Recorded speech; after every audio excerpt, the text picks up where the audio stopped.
Today's topic is cross-training for writers. And if you've got 5 minutes, I've got 5 tips to help you make use of it.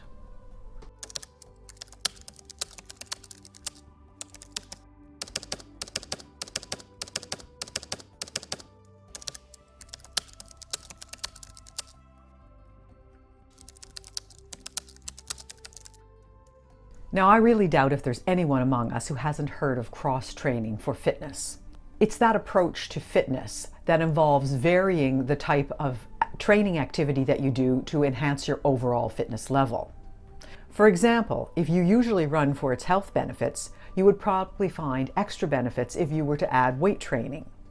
And you already know this, but have you ever considered the possibility that the same concept could be applied to your writing?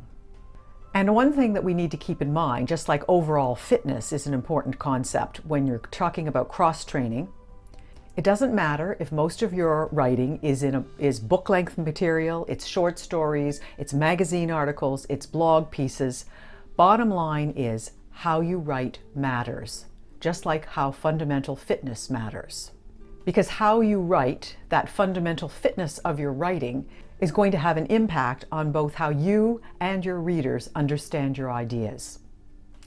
I'm often reminded of what William Zinsser, whose book On Writing Well is a book that I've recommended many times, wrote this: most people have no idea how badly they write. So I'm going to suggest to you that if you do some cross-training in your writing, that you're going to improve your overall writing. Before we start with my 5 tips, go back and read some of your very earliest writing, the things that you wrote way early in your career if you've been writing for a few years. Then read something that you've written recently. You should notice a huge improvement.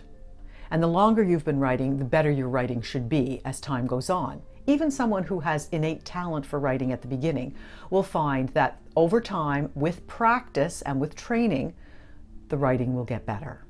So I think that the notion of cross-training for writers, or cross-writing as I'm calling it, is one of the most underappreciated approaches to improving your writing.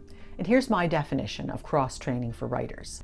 Cross-writing means exploring other types of writing, learning about their requirements and conventions, and trying them out. So here are my 5 tips for helping you to use cross-writing to improve your writing. Tip number 1, understand that cross-writing does not equate with cross-publishing. This is extremely important, and it's where you must begin if you're going to do this. The purpose of your cross-writing is not to write publishable material. It is to learn about other forms and to hone other forms of writing so that you can then go back to your original type of writing and be better at it.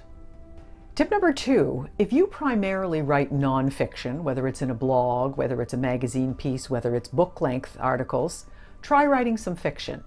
Start maybe with a short story. Storytelling techniques and learning about them and practicing them are almost guaranteed to improve your nonfiction writing. Tip number 3, if you primarily write fiction, whether it's book length, short stories, flash fiction, try writing a magazine article, try some nonfiction. Figure out what you're passionate about and do some research. Then pretend you're writing an article for your favorite magazine.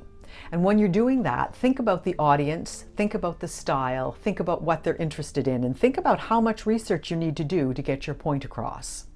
All of this will be helpful when you go back to your fiction. Tip number 4, try more than one approach.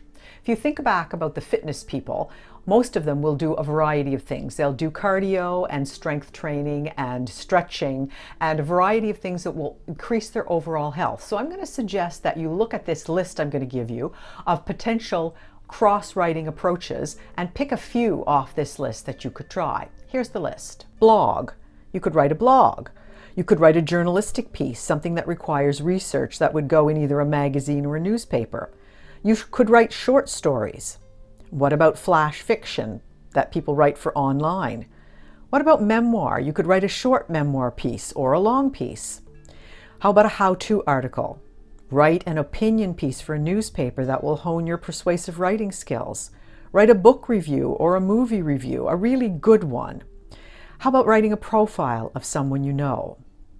I'm sure that from that list there must be several that you would like to try. And believe me, they will all help you with whatever it is you mainly do for your writing.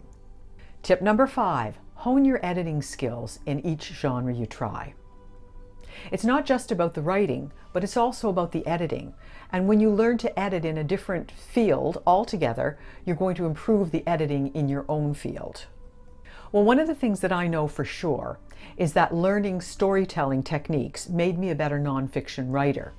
And also, when I did some of that as my cross-writing when I was primarily a nonfiction author, it also sparked an interest in writing fiction later. So who knows, you might find a new type of writing that you'd like to focus on as well. Have fun. Talk to you next time. Subscribe to Write, Fix, Repeat. And maybe I can help you improve your writing knowledge and skills. 5 tips at a time.